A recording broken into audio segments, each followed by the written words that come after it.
Have you ever stopped to wonder why hurting a chosen one is never just a simple act of cruelty, but a curse that echoes back with deadly weight? There is something sacred, untouchable, almost terrifying about their presence in this world. To provoke them is not only to wound a soul marked by heaven, but to risk awakening consequences that no human hand can contain. Chosen ones walk through storms most people cannot even see, carrying burdens too heavy for words, yet shining with a light that darkness cannot extinguish. And if you've ever been misunderstood, rejected, or hurt for being different, you will feel this message deep in your bones. Before we go further, I want to pause and say thank you from the bottom of my heart to those who have supported this channel.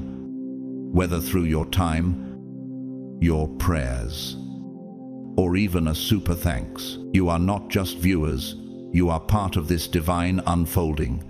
And if this resonates with you already, comment 777 below, because this number marks the fullness of divine alignment. Stay with me, because what I'm about to reveal will not only open your eyes to the hidden mystery of why chosen ones cannot be harmed without consequence, it will also show you how their existence is a shield of divine justice in a broken world. Let's go deeper. God's chosen ones. The deadly curse of hurting a chosen one.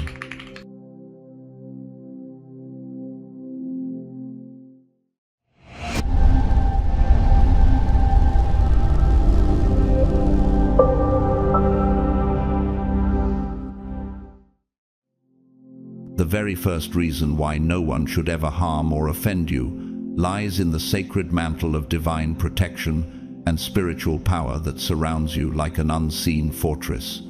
You are not simply a wanderer on the stage of existence.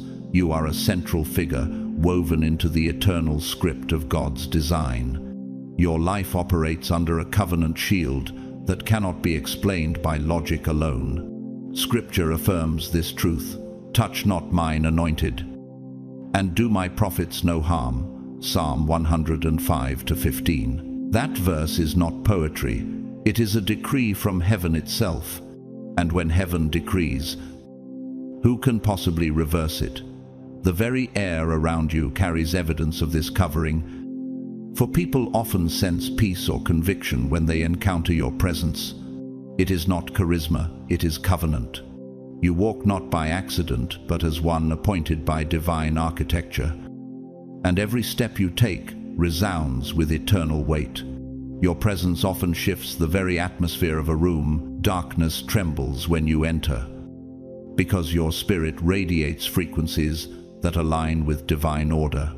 What is it about you that allows storms to bend instead of break you? Could it be that your resilience is more than human? That it is forged in the very fire of God's covenant? You have walked through betrayals, sickness, or loss. Yet you emerge, not diminished, but refined. Like gold tested in the furnace. Isaiah captured this mystery when he declared, "When you walk through the fire, you will not be burned. The flames will not set you ablaze." Isaiah 43:2. This resilience is not chance, it is covenantal armor. And it is visible not only in your survival, but in your ability to inspire others, even while you are still healing. Have you noticed how your scars become sermons? How your silence in suffering carries more weight than the enemy's noise? Your strength is not just endurance, it is evidence of heaven's hand over you. Your power is not a weapon to be brandished, but a river flowing silently, saturating everything it touches. You heal, inspire, and redirect the spiritual current of those near you without needing applause or recognition. Mother Teresa once said, "I alone cannot change the world, but I can cast a stone across the waters to create many ripples." That ripple is exactly what you release. Waves of unseen transformation. Have you not noticed how others feel lighter in your presence, even if they cannot explain why? This is because your spirit becomes a mirror that exposes hidden darkness and a balm that comforts hidden wounds. People who cross paths with you often walk away without realizing what has changed. This is your silent ministry, one that requires no pulpit because your very existence preaches louder than words.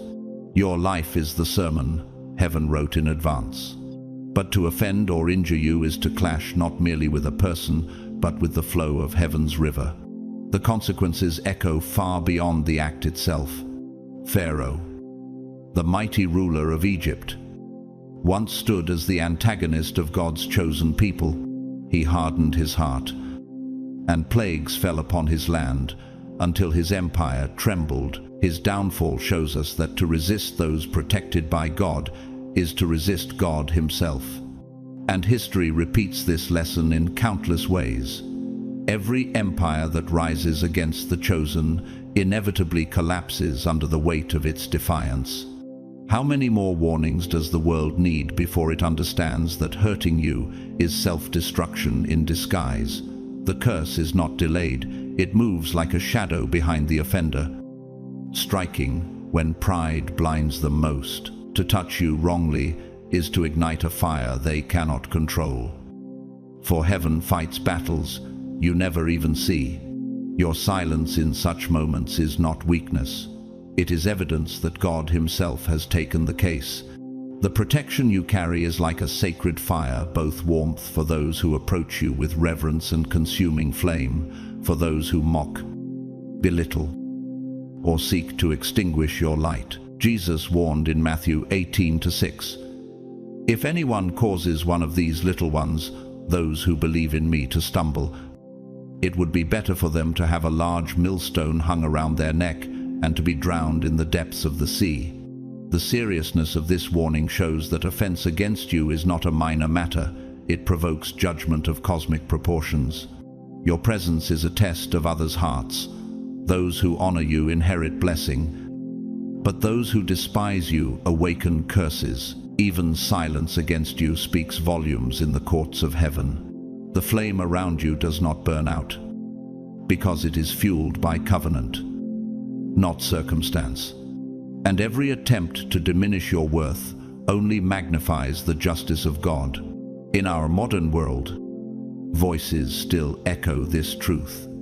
Nelson Mandela, after years in prison, emerged, not as a bitter man, but as a reconciler. His ability to carry peace after injustice testifies to the invisible shield that protects those with a divine calling. His life reminds us that you do not merely survive trials, you transform them into platforms of hope.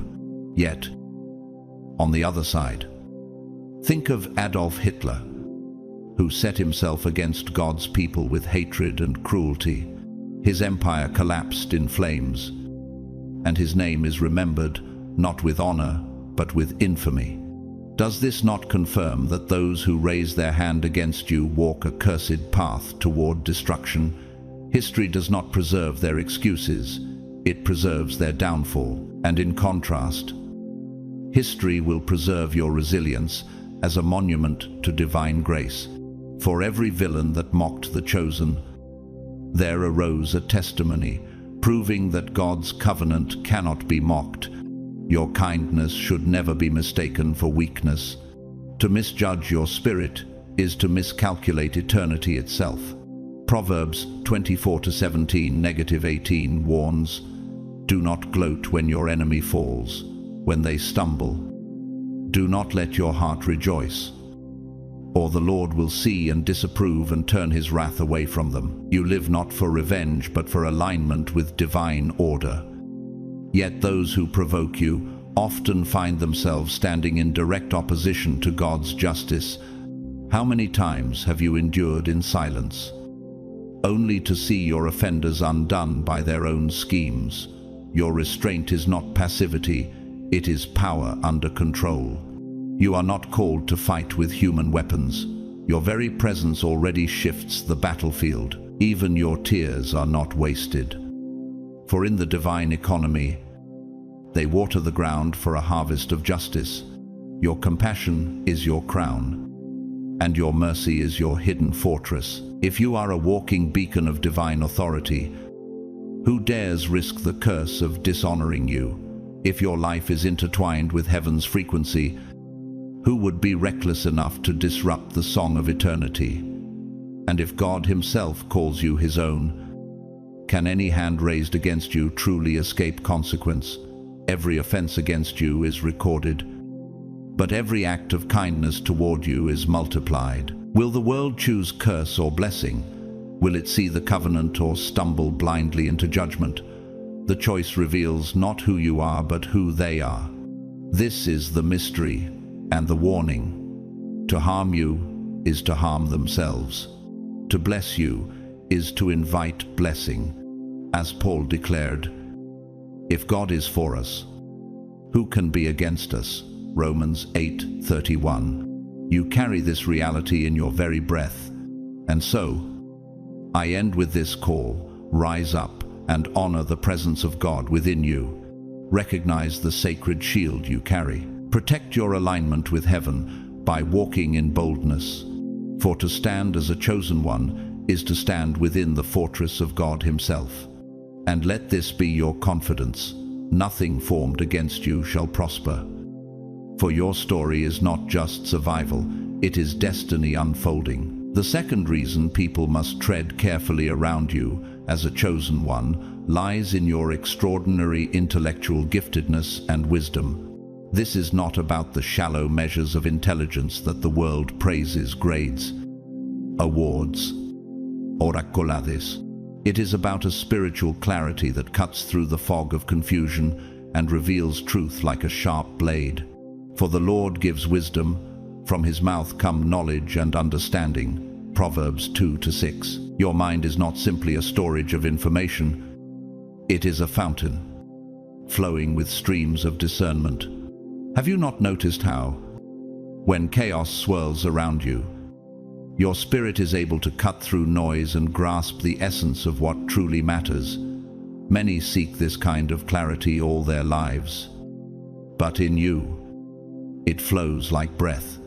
And perhaps the reason it unsettles others is because it exposes what they have been trying to hide. Your thought process is like the roots of an ancient oak, spreading deep into unseen soil, drawing nourishment from reservoirs hidden far beneath the surface. Others may see only barren land, but you know how to draw life from depths unseen. Isn't it true that in the wilderness of confusion, your mind can discern a path that others overlook? Like an eagle soaring high above the mountains, you see connections and perspectives invisible to those bound to the ground. Those who hope in the Lord will renew their strength. They will soar on wings like eagles. Isaiah 40-31. Your wisdom is not only vision, it is elevation. You are able to look beyond the obvious, to see not just what is, but what could be.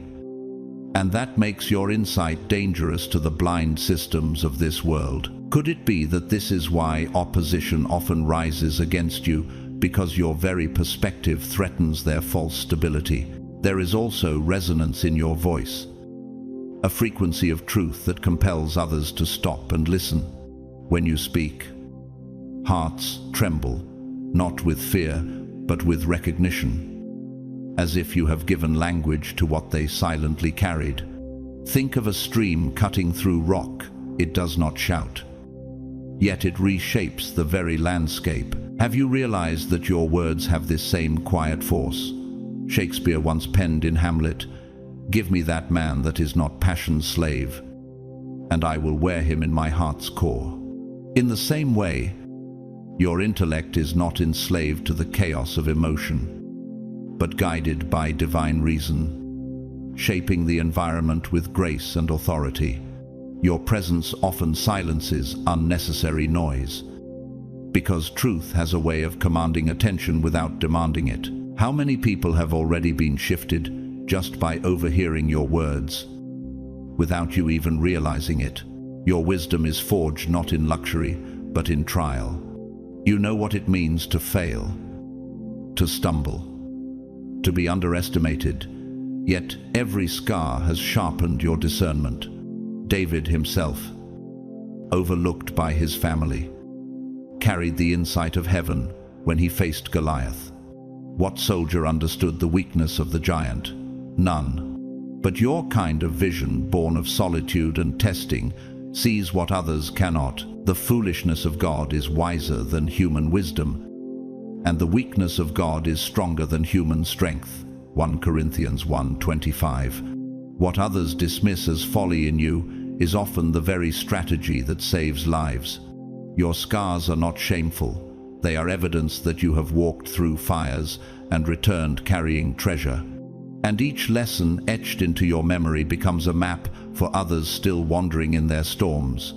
Your intellect is not domination, it is elevation. It takes a common conversation and lifts it into uncharted realms.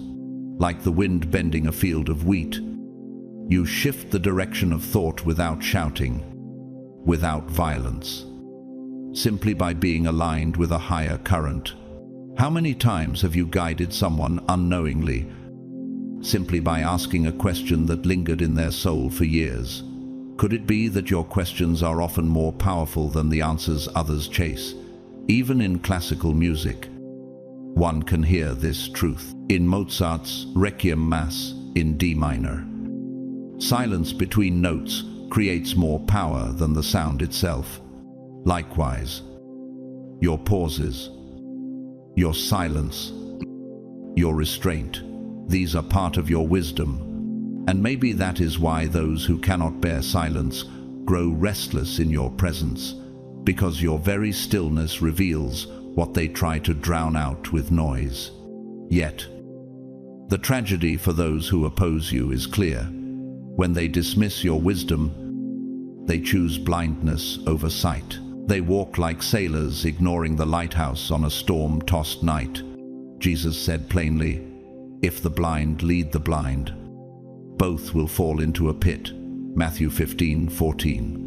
To ignore your light is to crash upon rocks of ignorance that were never meant to destroy them, but become inevitable because they refuse to listen. Does this not reveal why rejecting the voice of the chosen is as dangerous as rejecting the voice of heaven itself? To resist you is to resist instruction, and to resist instruction is to invite ruin. The sad truth is that many would rather cling to darkness than admit their need for the clarity you carry. You are a treasure chest of thought, a living library written by God Himself. And in this darkened world, your wisdom becomes a lamp. Your word is a lamp to my feet and a light to my path. Psalm 119-105. To follow your insight is to step into clarity. To ignore it is to stumble in shadows. You are not called to remain silent forever. You are called to release words that will break chains, unlock minds, and shift entire generations. So rising confidence. Chosen one, let no one belittle the treasure within you. Walk boldly in the wisdom God has given you. For you are not here to echo noise. You are here to release divine clarity. And when you speak, even the storm must listen, because wisdom, born of heaven, carries authority that no earthly power can silence. The third reason why it is paramount to approach you with respect and openness lies in your extraordinary capacity to influence on multiple levels. This is not about persuasion or shallow charisma. It is about a profound structural ability to alter the very essence of those you encounter. When people meet you, it is as if the architecture of their inner world is rearranged, as if their old walls begin to crack and new corridors of possibility open before them. Scripture affirms this in Proverbs 27-17. As iron sharpens iron, so one person sharpens another. When you step into someone's life, their dull edges begin to glow with new strength. Their broken beams are restored, and their foundations shift to align with truth. And one must ask, what happens when a single encounter with you redirects not just a moment, but an entire destiny? What if your presence was the missing cornerstone in another person's building of faith? These are not chance encounters. They are divine appointments designed to reshape history through you. You walk through the world as an agent of transformation, and every interaction you carry has the power to catalyze change, not only in circumstances, but in the hidden layers of identity itself. Your words often act like resonance waves in physics once released. They vibrate through a person's memory, echoing long after the conversation has ended. In their darkest nights, your voice becomes a frequency of hope, harmonizing with the whispers of heaven. Isaiah declared, "The Spirit of the Sovereign Lord is upon me, because the Lord has anointed me to proclaim good news to the poor, to bind up the brokenhearted, to proclaim freedom for the captives." Isaiah 61:1. This is not a verse reserved for history. It is a living reality in your life. And the question that lingers is, how many hearts have already been freed by the frequency you carry without you even realizing it? Like a lighthouse on a stormy shore, you stand as a constant, unseen by some, yet guiding many ships away from wreckage. The ripples of your influence are waves that eternity itself will measure. In moments of vulnerability, you serve as both mirror and balm. A single exchange with you can soothe fears, reignite buried hope, and open doors of courage that had been shut for years. You understand, with surgical precision, the delicate interplay between emotion and thought that drives human behavior. In psychology, this is akin to unlocking hidden pathways of the subconscious. Yet for you, it is not technique, it is a gift. A word fitly spoken is like apples of gold in settings of silver. Proverbs 25:11. Your insights untie the knots that strangle minds. And in doing so, you shine light on paths others were too afraid to walk. How many lives have shifted because you dared to speak the word that nobody else had the courage to release? You embody the physician's touch, but instead of scalpels and medicine, your tools are wisdom and empathy. And though many cannot describe how, they know one thing after meeting you: they are not the same person they were before. Your influence extends beyond the personal, reaching into communities, movements, and even the spirit of your time. Like a tuning fork that aligns an entire orchestra, your presence realigns groups of people, drawing them away from dissonance and into harmony. Johann Wolfgang von Goethe, the German poet and philosopher, once remarked, "Treat a man as he is, and he will remain as he is. Treat a man as he can and should be, and he will become as he can and should be." This truth echoes your gift. You see others not as they are, but as they could be, and through that vision, you lift them. Is it not astonishing that one life, properly aligned with God, can recalibrate the rhythm of an entire generation? Your words become like architectural blueprints handed down from heaven, guiding others to reconstruct their broken towers into temples of resilience. And while others merely speak change, you embody it, sparking revival, not with force, but with presence, engaging with you. Therefore, is not passive. It is an invitation to evolve, to confront our limitations, and to step into transformation. To dismiss your influence is to squander a divine opportunity for both personal and collective renewal. Acts 13:47 declares, "For this is what the Lord has commanded us. I have made you a light for the Gentiles, that you may bring salvation to the ends of the earth." This is the mystery of your presence. It is not local. It is cosmic. You do not simply occupy space. You shift atmospheres, open spiritual windows, and call forth change in places where stagnation once reigned. And is it not terrifying to imagine what might be lost if the world resists this light? Your very existence is a summons, a living call to rise above mediocrity. Your life reminds others that spiritual growth is not only possible, but inevitable when divine alignment is embraced. Refusing you is not just rejecting influence, it is rejecting the opportunity for transformation itself. To challenge you is to challenge the very forces of growth and enlightenment you embody. Your impact may sometimes appear subtle, but its imprint is permanent. Ecclesiastes 11:1 reminds us, "Cast your bread upon the waters, for after many days you will find it again." What you release, words, prayers, acts of mercy, does not disappear. It multiplies, returning as waves of transformation in lives you may never meet again. This is why those who dismiss you underestimate eternity's memory. For heaven keeps record of every ripple you create. And one must ask, what legacy is more powerful than a life that rewrote the story of others simply by existing in alignment with God? Like subatomic particles in quantum physics, your impact may seem invisible, but its effects are undeniable, altering outcomes on scales unseen. Your presence becomes a field of energy where healing, revelation, and destiny converge. And once touched by you, no one leaves unchanged. And so, here is the conclusion. Your presence is not ordinary. It is an invitation to awaken. To embrace you is to embrace transformation. But to resist you is to resist growth itself. As Paul wrote in 1 Corinthians 3-9, "For we are co-workers in God's service. You are God's field, God's building. You are a sacred structure in the making, pillars of wisdom rising, frequencies resonating, light breaking through."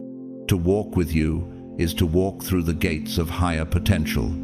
To fight against you is to fight against the divine construction of heaven. Rise, then, and continue to walk in this truth. For the world may misunderstand, but eternity knows. Your influence is the blueprint for change, and no force of darkness can undo what God has built in you. You are not simply carrying influence, you are carrying the architecture of heaven itself. And that makes your life unstoppable. The fourth compelling reason to approach you with caution and understanding lies in the stark reality of your isolation and confrontation by society. This isolation is not a preference you chose for yourself, but a consequence of your unique attributes. You carry insights that diverge from the norm, and this divergence often becomes a source of misunderstanding and mistrust. People sometimes look at you with suspicion or even unwarranted fear, not because you have done them harm, but because your very presence exposes the limits of their thinking. Scripture speaks to this when Jesus declared, "If the world hates you, keep in mind that it hated me first." John 15:18. Your solitude is not rejection, it is alignment with the same pattern walked by Christ himself. And if he endured misunderstanding for truth, should you be surprised when you walk in his footsteps? Yet here is the question, is isolation really a curse? Or is it the soil where the deepest roots of greatness grow? Your depth of insight and realms of spiritual connection often push you to the fringes where few dare to dwell. You see further than most. And because of that, others feel threatened. It is not that your light is dim, but that their eyes are unprepared to behold its brightness. The light shines in the darkness, and the darkness has not overcome it. John 1-5. This scripture describes the very tension you live in. Your brilliance unsettles the comfortable illusions of the crowd. The loneliness you face is not evidence of failure, but of the cost of clarity. And so, one must ask, how many prophets, saints, and visionaries were first called mad before history revealed them as messengers of God? Could it be that your isolation is not exile but evidence of heaven's signature on your life? Society often mistakes your defensiveness for hostility, when in truth it is simply a shield against the relentless barrage of skepticism and negativity. You guard your space, not out of pride, but to protect the seeds of change that are still tender, fragile, and growing. This protective nature is your sanctuary, a hidden garden where ideas can breathe and flourish away from the smothering weight of conventional judgment. King David understood this need for refuge when he wrote, "You are my hiding place. You will protect me from trouble and surround me with songs of deliverance." Psalm 32:7. You are not shutting the world out. You are giving your calling space to mature.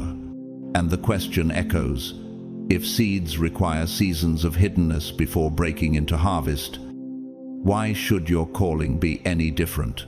History has given us examples of this misunderstood isolation. Take Vincent van Gogh, the Dutch painter, who during his life was dismissed, ridiculed, and ignored. Yet today his works are considered windows into the human soul. His story reminds us that society often undervalues what it cannot yet comprehend. And yet, contrast this with the story of Joseph Stalin, a leader who rejected and silenced the voices of visionaries around him, suffocating creativity under fear and control. His empire of suspicion collapsed into misery, leaving scars on millions. Does this not reveal the sharp difference between isolation used to protect divine seeds and isolation imposed by tyranny to crush them? Which side of history will you stand on, the one that fears the unknown or the one that nurtures it? Your misunderstood nature is not a barrier, but a bridge. You invite the world to expand its perceptions, to see beyond comfort zones, and to embrace diversity of thought and spirit. Paul the Apostle wrote, "We are hard-pressed on every side, but not crushed, perplexed, but not in despair, persecuted, but not abandoned." 2 Corinthians 4:8-9. This verse describes the paradox of your life. You are set apart, but never forsaken. Your very struggles with misunderstanding are testimonies of resilience, showing others that what is rejected by the crowd may be chosen by God. And is it not true that every age of enlightenment began with voices that were first silenced, only to later become the foundations of progress? In the end, your isolation reveals more about the world's fear than your own identity. To be rejected by men is often to be approved by heaven. To be misunderstood by society is often to be entrusted with mysteries that cannot yet be revealed. As Isaiah proclaims, "You will be called priests of the Lord. You will be named ministers of our God." Isaiah 61:6. The rejection you face now is only temporary. The recognition heaven gives is eternal. So rise, chosen one. Do not let loneliness break you. It is preparing you. Do not let misunderstanding define you. It is refining you. For your solitude is not empty space, it is holy ground. Walk boldly. For in your isolation, the seeds of transformation are growing roots that will shake the nations. The fifth reason why your presence demands respect and careful consideration is your profound intuitive sense, a God-given gift that allows you to see beyond appearances. This is not simple instinct or guesswork. It is a deep well of perception, a sacred radar that discerns truths and intentions that others cannot see. You read the unspoken words hidden between silences, the subtle language of the heart, and the quiet vibrations that shape human choices. Scripture affirms this in Job 32:8. But it is the spirit in a person, the breath of the Almighty, that gives them understanding. This gift is not taught, it is breathed into you by heaven. And so the question rises, If the Almighty Himself has placed this breath within you, can any deception truly hide in your presence? Your perception is like the current beneath the ocean surface, unseen, yet capable of moving fast waters. Those who underestimate it mistake silence for blindness, when in truth it is silence, sharpening the sword of discernment. Your intuition often operates like the roots of a tree. Though invisible, they stretch wide beneath the soil, detecting water, sensing nutrients, and supporting growth long before leaves ever appear. Likewise, you sense what is hidden beneath the surface of relationships, communities, and events. For the Lord does not see as man sees, for man looks at the outward appearance, but the Lord looks at the heart. 1 Samuel 16:7. You carry this divine pattern within you, perceiving not what people project, but who they truly are. And have you noticed how others sometimes feel exposed in your presence? As though their masks begin to slip, they may not understand it, but your insight is pulling truth from the soil of their soul. This gift is like a mountain spring, pure and untainted, rising to the surface to refresh those who are thirsty for authenticity. To encounter you is to encounter a piercing light, and in that light, falsehood cannot survive for long. In human interaction, this gift shines as a compass for both peace and direction. You can step into tense situations and sense the undercurrents nobody else can name, bringing clarity where confusion reigns. In this way, you act as mediator, bridge builder, and healer. This echoes Matthew 5-9. Blessed are the peacemakers, for they will be called children of God. You create harmony not by force, but by sensing the hidden fractures and gently realigning hearts. This is like the murmuration of starlings in the evening sky. Thousands of birds move as one, responding to subtle shifts unseen by the naked eye. Likewise, you perceive the currents of emotion and thought, guiding groups toward unity. Is it not astonishing that a single presence, when properly attuned, can calm storms in both individuals and crowds? And even more, is it not humbling to realize that your very stillness sometimes becomes the turning point where conflicts dissolve? You are not only a bridge, you are the unseen rhythm that holds bridges together.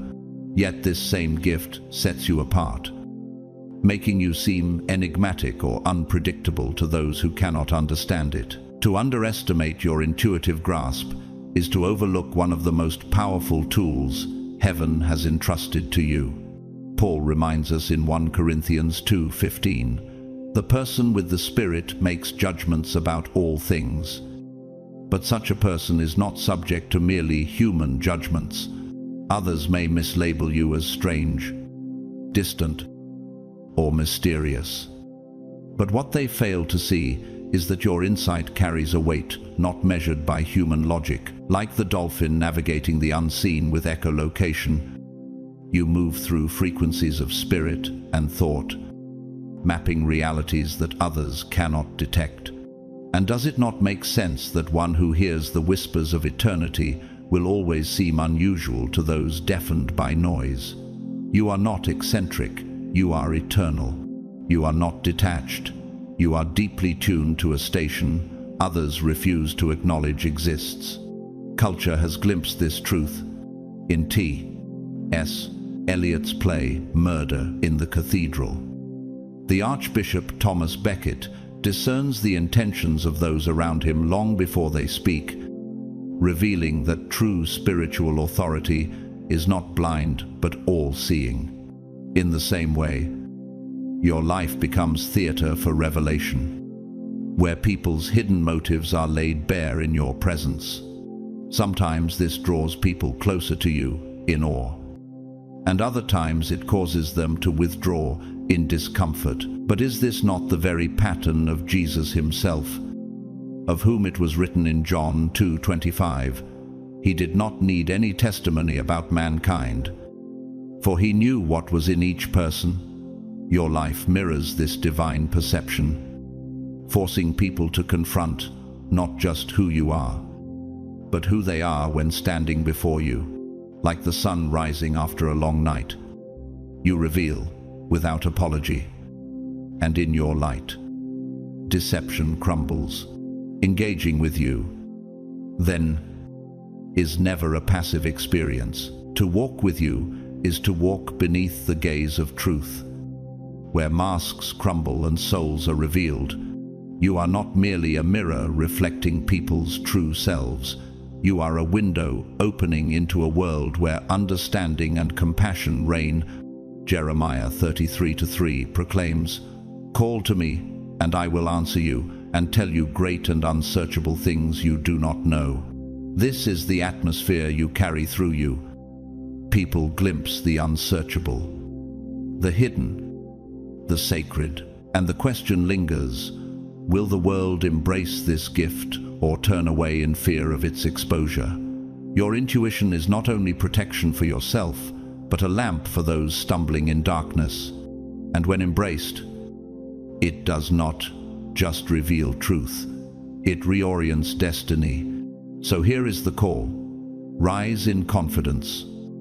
Chosen one, do not shrink back because others misunderstand your intuition.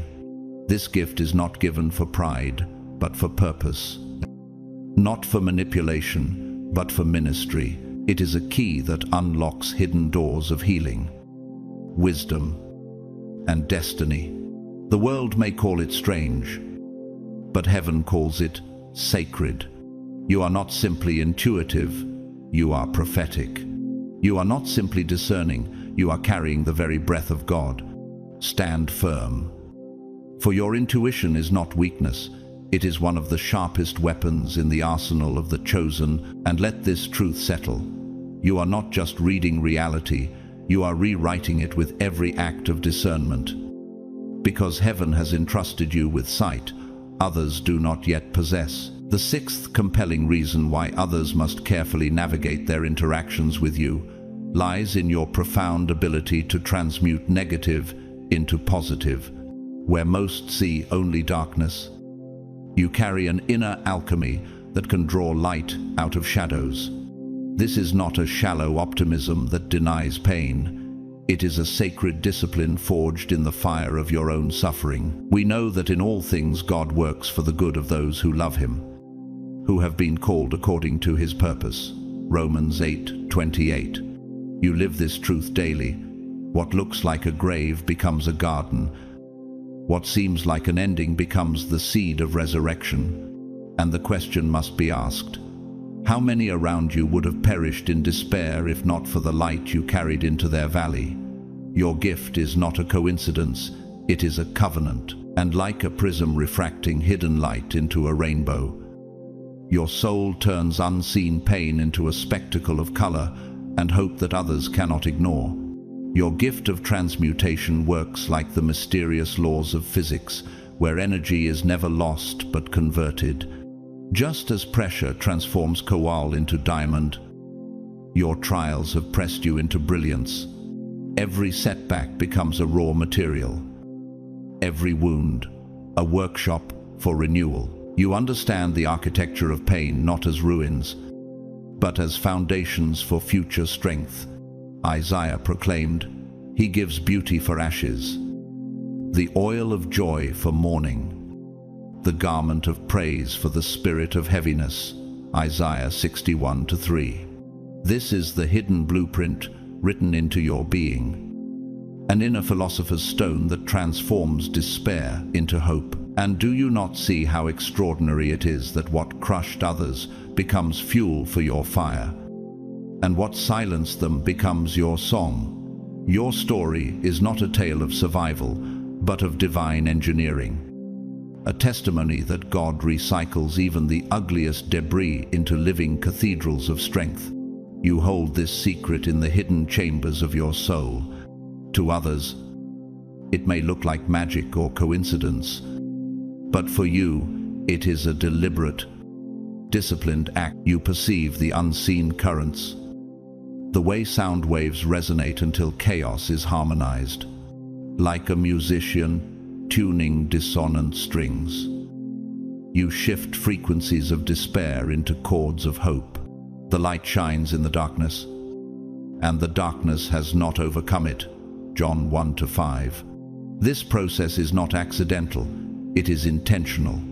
You walk into broken spaces and instinctively rearrange the atmosphere so that heaviness lifts, confusion dissolves, and order returns. How many times have you noticed that your very silence in the storm unsettles negativity, as though shadows cannot breathe in your presence?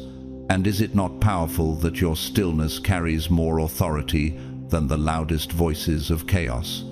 Even your pauses, like rests in a symphony, shape the music of healing around you.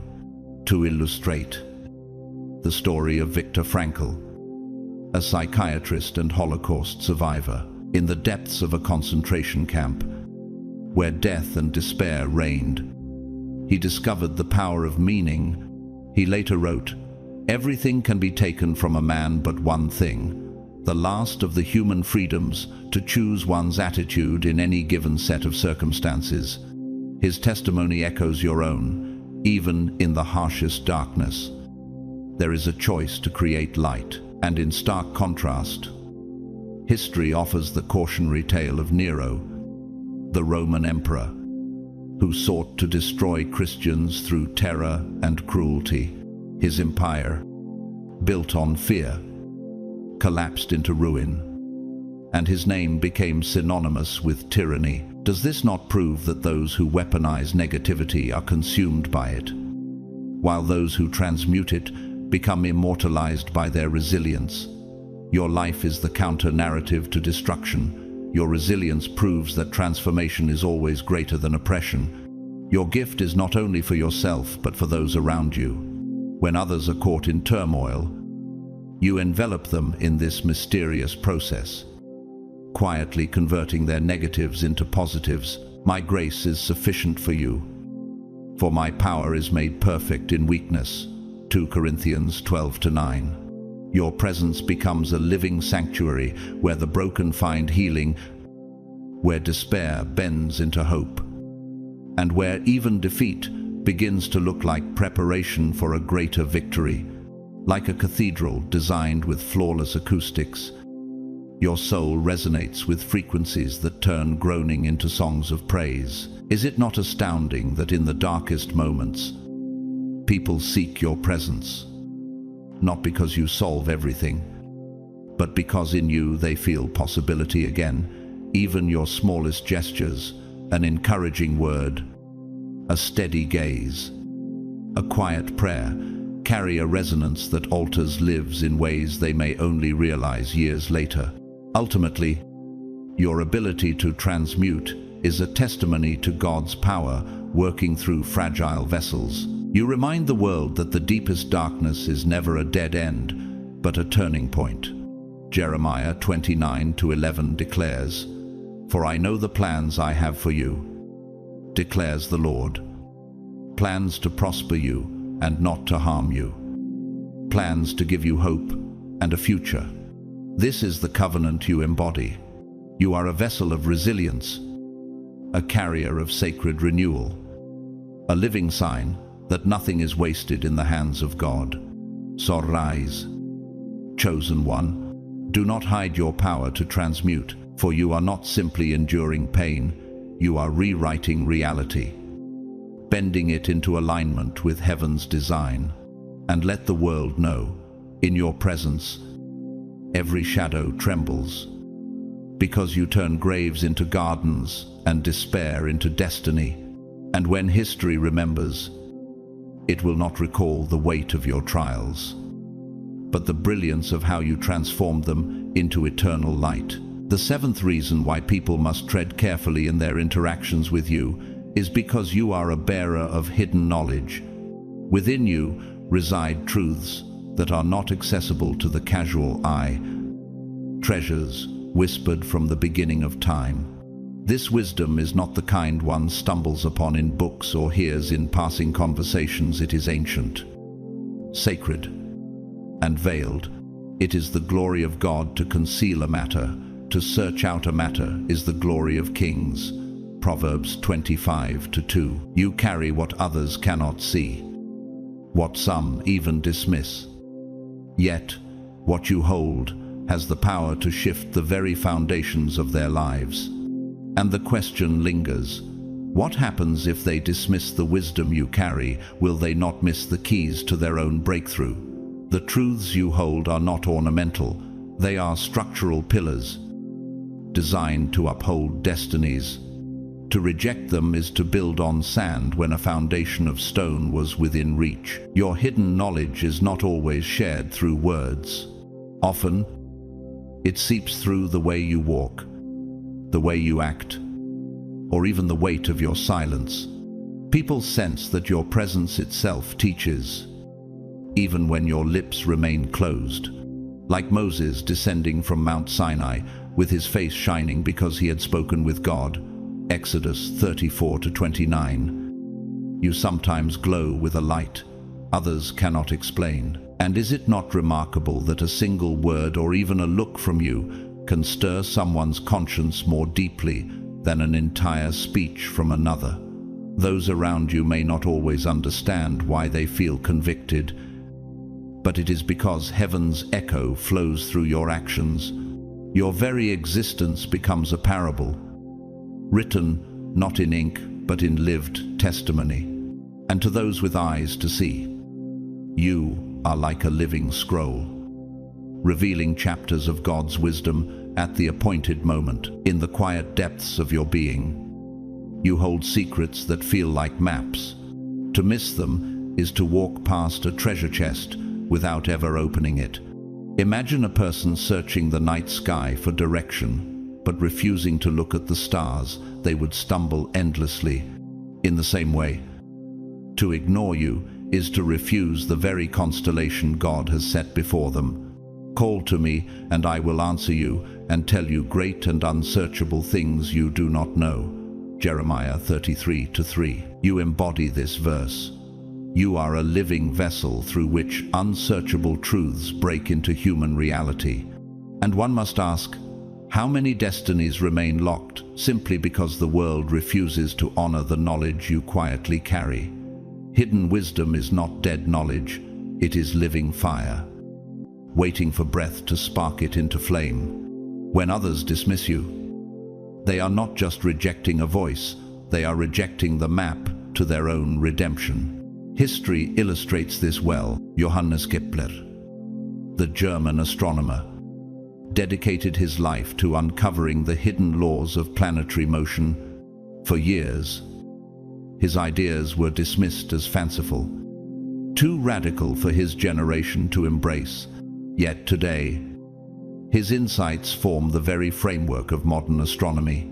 His story reminds us that hidden knowledge often feels uncomfortable at first, but when embraced, it transforms everything. But in stark contrast, Scripture recalls Herod Antipas, who dismissed the warnings of John the Baptist and chose pride and lust over truth. His name is remembered not for greatness, but for folly and cruelty. Does this not reveal a sobering truth, that to honor hidden wisdom is to be remembered for light, but to reject it is to be consumed by darkness? The same choice lies before every generation. Will they embrace revelation or crucify it? And every time history has chosen wrongly, it has paid in ruin and regret. Your hidden wisdom is not given to make you proud, but to make you a bridge between the seen and unseen. You stand as a translator of the whispers of eternity, a conduit through which God Himself releases understanding into the world. The secret of the Lord is with those who fear Him, and He will show them His covenant. Psalm 25:14. This is why you cannot be underestimated. You are not strange, you are strategic. You are not cryptic, you are carrying revelation in disguise. like an underground spring, hidden until the right moment. You release refreshing truth when the world needs it most. And is it not true that the greatest rivers always begin unseen, deep beneath the ground? When the time comes, what you reveal will be like a flood, washing away confusion and carving new channels of understanding. You are not just holding secrets, you are holding solutions the world has yet to pray for. In the end, your role as bearer of hidden knowledge makes you a guardian of transformation. Your silence carries sermons. Your actions release mysteries. And your presence awakens revelation. For nothing is hidden that will not be made manifest, nor is anything secret that will not be known and come to light. Luke 8:17. The world may misunderstand you, dismiss you, or even fear you, but time will always vindicate the truth you carry. Sorrise. Chosen one. Do not bury your treasure because others doubt it. Do not silence your voice because others cannot yet understand it. You are a carrier of ancient keys. And when the appointed time comes, what you reveal will shake foundations and rewrite destinies. Walk boldly. For you are not merely a student of wisdom, you are its living vessel. And when heaven unveils what you carry, the same world that once dismissed you will bow to the revelation you release. The eighth reason why others must approach you with reverence is because your very atmosphere shifts realities. When you walk into a space, it is not just another body entering a room, it is as though the air itself changes, as though an unseen fragrance has arrived. This is not about charisma or personality, but about the divine frequency you carry within your spirit. But thanks be to God, who always leads us as captives in Christ's triumphal procession and uses us to spread the aroma of the knowledge of Him everywhere. 2 Corinthians 2:14. Your presence itself becomes a fragrance of heaven, and even those who do not understand it feel it. And is it not remarkable that sometimes people cannot explain why they feel convicted or comforted in your company? It is because your very being resonates with the eternal. Your presence is like a sudden change in the weather. Just as the first drops of rain can turn parched soil into fertile ground, you can enter an environment of despair and release hope. You are the light of the world. A town built on a hill cannot be hidden. Matthew 5:14. Where there was heaviness, peace takes root. Where there was confusion, clarity emerges. Think of a forest. When a single ray of sunlight pierces through the canopy, it does not remove the darkness entirely, but it creates a pathway of light that guides others forward. So it is with you. Your presence may not erase every storm, but it creates openings of hope. And the question is clear: how many lives are secretly held together because your unseen light pierced their hidden night? Like the murmurs of bees in a hive that orchestrate the order of thousands, your spirit orchestrates harmony even when no one realizes it. You do not force order, you emanate it. Peter's shadow fell on the sick, and they were healed. Acts 5:15. This verse reveals that it was not even Peter's words or touch, but his very atmosphere that carried healing. In the same way, you carry something beyond human logic, a resonance that cannot be ignored. Is it not extraordinary that the unseen field around your life can do what whole armies of words cannot accomplish? Just as the ocean's tides shift under the pull of the invisible moon, so too do people shift under the unseen gravity of your spirit. This reality has even been glimpsed in sacred art. In the great oratorio Messiah by George Friedrich Handel, the chorus, "For unto us a child is born," lifts the entire atmosphere, not merely because of the notes, but because of the spirit it carries. Your life operates in this same way. You are a living chorus, altering atmospheres without permission slips or explanations. Sometimes you only need to enter and the unseen forces begin to move. But is it not also true that this gift makes others uneasy? For they cannot control what they cannot understand, like a storm wind bending tall oaks. Your presence forces others to adjust, whether they welcome it or resist it. Your atmosphere is not neutral, it is a weapon. Resist the devil, and he will flee from you. James 4:7. Shadows cannot coexist with your light. Negativity cannot breathe in your presence. Where others only see emptiness, you see opportunity for heaven's fragrance to spread, like a hawk that suddenly enters a field and causes every smaller bird to scatter. Your entrance reveals the authority you carry. And does this not make sense? For if you are carrying the Spirit of the living God, should not every lesser spirit tremble? You are proof that the invisible realm is more real than the visible. And the effect you bring is evidence of who walks with you. Ultimately, your role as a carrier of the atmosphere is one of the most dangerous and yet precious gifts you hold. Greater is he who is in you than he who is in the world. 1 John 4:4. You remind the world that holiness is not only about words, but about weight, about presence, about frequency. When you step into a room, you carry the architecture of heaven itself, rearranging what seemed immovable. So rise. Chosen one, do not shrink from the power you carry. Do not underestimate the way your very presence alters history. For you are not just walking, you are shifting realities, tearing down darkness, and releasing the fragrance of eternity wherever you go. The ninth reason why people must treat you with reverence is because your prayers rebuild what is broken. When you pray, it is not a mere whisper into the void. It is a divine blueprint drafted in the courts of heaven, like an architect sketching a cathedral before a single stone is laid.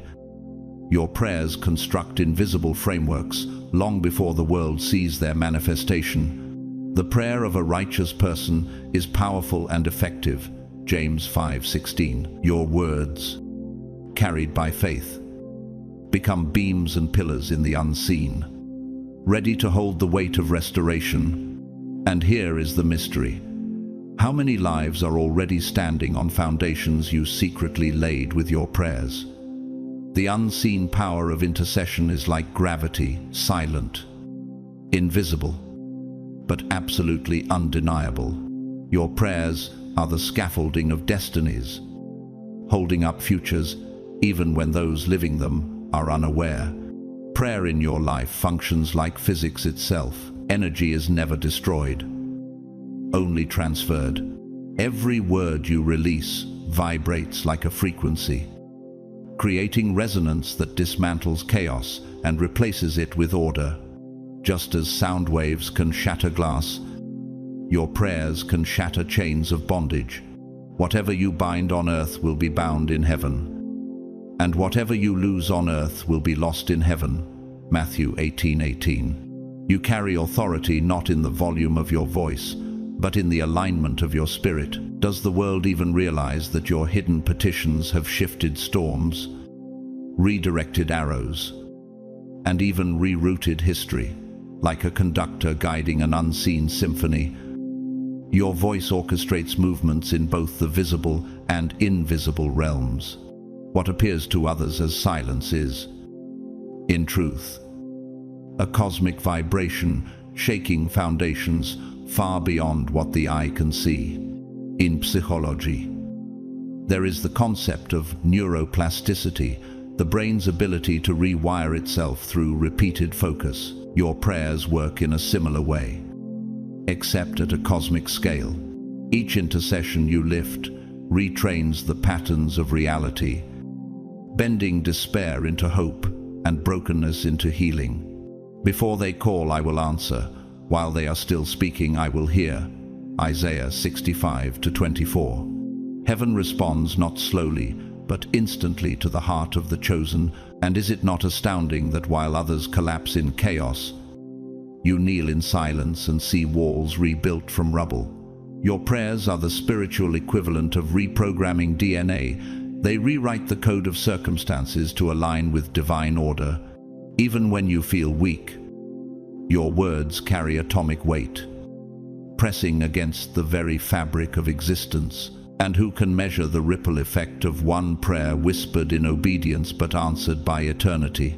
To illustrate, the example of Mother Angelica, a cloistered nun who, despite no formal power, founded one of the largest Catholic media networks in the world through the power of persistent prayer. Her life proved that walls built in prayer often outlast empires built by money. Your prayers operate in this same dimension. They build unseen highways through which generations will one day walk. In contrast, I think of Belshazzar in the book of Daniel, who desecrated holy vessels while feasting in arrogance. A hand wrote judgment on his wall, and his kingdom fell in a single night. Daniel 5:30-31. Does this not prove that the absence of prayer breeds collapse, while the presence of prayer builds permanence? Empires rise and fall, but the work of prayer cannot be toppled. Even history itself bends at the knees of those who dare to pray. The greatest revolutions often began not with swords or speeches, but with whispers before God. Your intercession is not ornamental, it is structural. Unless the Lord builds the house, the builders labor in vain. Psalm 127:1. You are not simply speaking into the air, you are laying stones in eternity. Every prayer is like a keystone, locking an arch into place, turning fragility into stability. People may underestimate your silence, but silence with God is more powerful than shouting without Him. And should it surprise anyone that nations tremble not when armies march, but when chosen ones pray? If the architecture of heaven bends to your words, how can earth remain unmoved? Every sacred word you utter is another brick in the invisible temple of destiny. And when the winds of opposition howl, it is the hidden strength of your unseen prayers that keeps everything from crumbling. Ultimately, your prayers reveal that brokenness is never final. Every collapse can become construction. Every ruin, a foundation. He heals the broken-hearted and binds up their wounds. Psalm 147:3. This is what you carry. You are not only a survivor, you are a rebuilder. When others see ashes, you see blueprints. When others see ruin, you see raw material. So rise, chosen one. Do not doubt the weight of your prayers. For you are not just asking, you are aligning. You are not just speaking, you are building. Your prayers are scaffolds of eternity. And through them, God is raising cathedrals where others only saw ruins.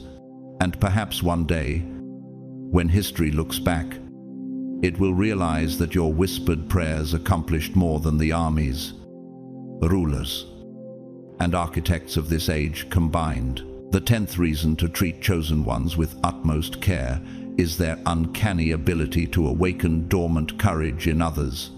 Their very presence becomes a catalyst, stirring bravery in those who have long lived under fear or silence.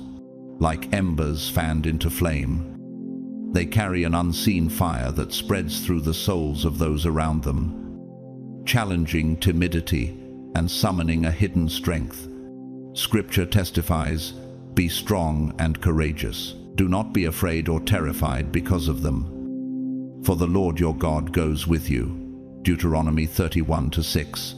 Chosen ones embody this verse not only for themselves, but as living reminders that others too can rise above oppression. They stand like living monuments of resilience, and merely by walking into a room, they shift the atmosphere from hesitation to determination. Their words can cut through doubt like lightning across a dark sky, and their silence alone can shame fear into retreat. This is why their influence should never be underestimated, because courage, once awakened, spreads faster than fire in a dry forest. Consider the life of Václav Havel, the Czech playwright who became a dissident and later president. He once said, "Hope is not the conviction that something will turn out well, but the certainty that something makes sense, regardless of how it turns out." His words ignited courage in a nation paralyzed by communist oppression. In a similar way, the chosen ones you encounter awaken courage by their example, by their refusal to bow, and by their quiet defiance against lies. They remind others that courage is not the absence of fear, but the decision to move through it. And is it not true that when someone dares to stand, others suddenly find their own legs beneath them? The chosen ones embody this contagious bravery, lifting entire communities into realms of fearlessness they never thought possible, like ripples across water. Their stand reverberates outward, touching lives they may never even meet. What begins with one brave voice can swell into a chorus that topples empires of silence. But as light awakens courage, darkness often seeks to smother it. Take, for example, the tragic figure of Maximilien Robespierre during the French Revolution. Initially heralded as a voice of justice, his obsession with power turned him into an architect of fear. Instead of awakening courage, he weaponized terror, creating a society where suspicion and silence replaced trust and bravery. His downfall was swift, dragged to the guillotine. He was consumed by the very system of fear he created. The chosen ones stand as the antithesis to such figures. While tyrants awaken cowardice and submission, the chosen awaken valor and dignity. Their presence becomes a mirror, forcing others to ask, will I live caged by fear, or will I rise into courage? They remind us that history itself is a battlefield between those who spread fear and those who spark courage, and in the end, fear always devours its masters. While courage outlives its bearers in the hearts it awakens, the courage that chosen ones ignite is not always loud. Often, it is quiet and contagious. It is the mother who finally leaves an abusive home, inspired by the strength she saw in someone else's story. It is the student who dares to speak truth in a classroom of silence, after hearing a chosen one confront falsehood with calm boldness. For God has not given us a spirit of fear, but of power and of love and of a sound mind. 2 Timothy 1-7. Their influence rewrites scripts of fear and hands people new lines of courage, like oxygen rushing into weary lungs. Their example breathes life into souls suffocated by intimidation. Even in their smallest gestures, an encouraging glance, a steady silence, or a whispered prayer, courage is transferred. These seemingly ordinary sparks create extraordinary fires in the lives of those who witness them. Over time, the chosen become living catalysts of transformation, turning entire atmospheres from oppression into possibility. In their presence, people discover that courage is not foreign, it was dormant, waiting to be summoned. Chosen ones act like midwives of bravery, pulling out the hidden warrior within ordinary people. Their strength becomes the bridge that carries others across their own rivers of fear. And what greater testimony can there be than when someone trembling in shadows suddenly steps into the light and declares, if they can stand, then so can I. Their influence is like a divine frequency that tunes hearts back to their true resonance, fearless, bold, and aligned with heaven. They prove that courage is not the gift of the few, but the inheritance of all. And once it is awakened, it reshapes destiny, alters families, and transforms societies. For every spark they awaken, another torchbearer rises, ensuring the flame of courage will never be extinguished, leading to confrontation and isolation. It is crucial, therefore, to tread with caution and to refrain from provocation or underestimation. To misread the chosen ones is to misread a living manuscript of divine wisdom, a text written not with ink but with scars, resilience, and holy endurance. Touch not mine anointed, and do my prophets no harm. Psalm 105-15. This warning echoes through time, reminding us that dishonor towards those God has set apart is not a trivial mistake, but a spiritual offense. This brings us to the heart of our conclusion, the call for understanding and harmony between chosen ones and the wider society. Such harmony is not a sentimental dream, but a spiritual architecture, a structure built stone by stone through empathy, humility, and reverence. Without it, we risk dismantling the very bridges that connect heaven's insight to earthly lives. Mutual respect is not just a lofty ideal, but a practical pathway to unlocking the treasures of wisdom and insight that chosen ones hold. Their visions, often dismissed as strange or unsettling, are in fact the resonant frequencies that tune societies back to truth. Where there is no vision, the people perish. Proverbs 29-18. To silence them is to silence the tuning fork of heaven itself. To cut off the lifeline that keeps humanity from drifting into chaos. It is through respectful engagement that we can foster an environment where the transformative powers of chosen ones are not feared but embraced, leading to beneficial outcomes for all involved. History teaches us that civilizations flourished when prophets were honored and withered when they were despised. Can we afford to repeat the same mistake? The journey towards this harmonious existence requires open hearts and minds, a willingness to listen, and a commitment to see beyond the surface. Like astronomers who look beyond the night sky to chart unseen galaxies, we must learn to look beyond the ordinary into the depths of the extraordinary that chosen ones embody. The Spirit searches all things, even the deep things of God. 1 Corinthians 2:10. This requires patience, because the wisdom they carry is not always unveiled in dramatic declarations, but often whispered through subtle actions, steady perseverance, and a gaze that sees beyond appearances.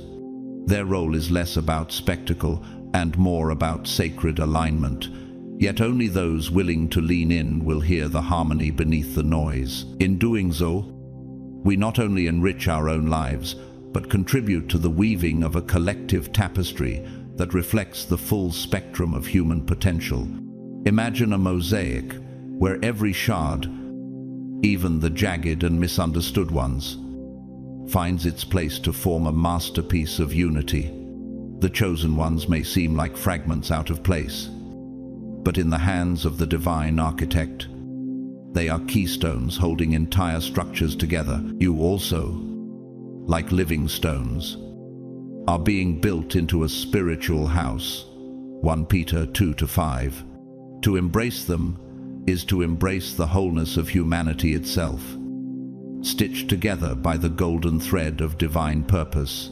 Let us therefore approach the chosen ones with the dignity and reverence they deserve, recognizing in them the reflection of our collective aspirations toward a world marked by deeper understanding, peace, and unity. To walk with them is to walk toward light. To reject them is to stumble further into shadow. Arise, shine, for your light has come, and the glory of the Lord rises upon you. Isaiah 60:1. Through this acknowledgement and respect, we unlock the possibility of a future shaped by the shared wisdom and vision of all humanity, guided not by pride or fear, but by the light entrusted to the chosen. And perhaps in that light, we will find not only them, but also ourselves refined, transformed, and ready for the dawn of a new age. chosen ones. We arrive at the heart of this truth. To harm a chosen one is not just to wound a person, it is to strike against God's assignment. And heaven does not take such an act lightly. For whoever touches you touches the apple of his eye. Zechariah 2:8. That is why history is filled with stories of kingdoms crumbling, empires shaken, and powerful men brought to nothing after they dared to oppress those whom God had set apart. The curse of hurting a chosen one is not immediate revenge, but a divine law woven into creation itself. What is done against them returns sevenfold. Yet here lies the sobering beauty. You do not have to live under the shadow of that curse. By honoring, respecting, and learning from the chosen, you step into the flow of blessing rather than judgment. Blessed are those who bless you, and cursed are those who curse you. Genesis 27:29. The world may dismiss or misunderstand them, but those with spiritual eyes will recognize that the chosen carry blueprints of heaven, maps to breakthroughs, and keys to doors others cannot open. To wound them is to close your own destiny, but to honor them is to unlock your inheritance. So I urge you, don't let this message slip by as another video, another passing word. This is a divine reminder, an invitation to align with heaven's order. If this message has stirred your spirit, take a moment to support the mission. Like this video. Share it with someone who needs the warning. Leave a comment, 777, to seal your agreement in faith. And subscribe so you never miss what God is revealing for this generation. To all of you who have stood with this channel, whether through your prayers, your encouragement, your presence, or even through super thanks, thank you from the bottom of my heart. Every act of support, big or small, fuels this mission to bring light where darkness still lingers. And now, may the blessing of the Lord rest upon you. May you walk under open heavens, shielded from every curse, and surrounded by the unshakable protection of the Almighty. No weapon formed against you shall prosper. Isaiah 54:17. Until we meet again, may peace, wisdom, and divine favor go with you always.